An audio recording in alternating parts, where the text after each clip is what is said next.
It's a lead up to difference of two squares.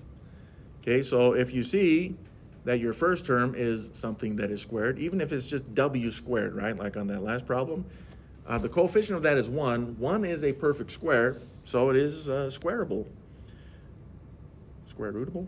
And then the second term also, usually it's just a number, and then you can see that that usually is some kind of perfect square.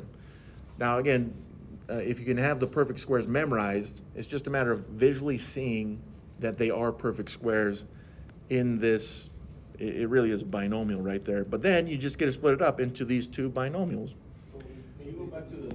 Yeah, notice this is difference. If you get plus between this, it is factorable, just not yet.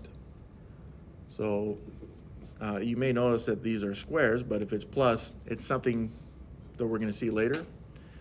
Right now, we just want to see a minus on these. So right here, I'm probably going to do more work than you would need on this stuff, just to identify my A and B, right?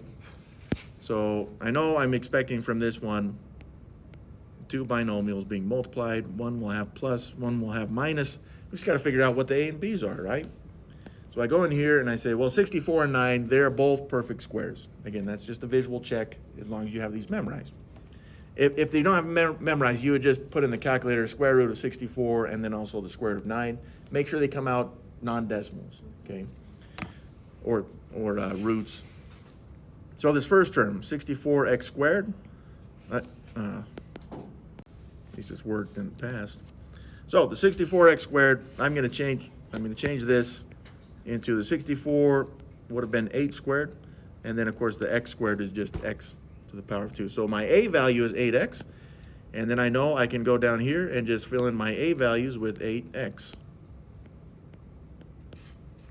Okay, because that's the a, and then I don't really care about the minus because it's just the difference of squares. 9 would be 3 to the power of 2, so that's my b value. Just put in a 3 there. I did it. If you wanted to, you could factor by grouping, and then you could FOIL it up. You could FOIL right here.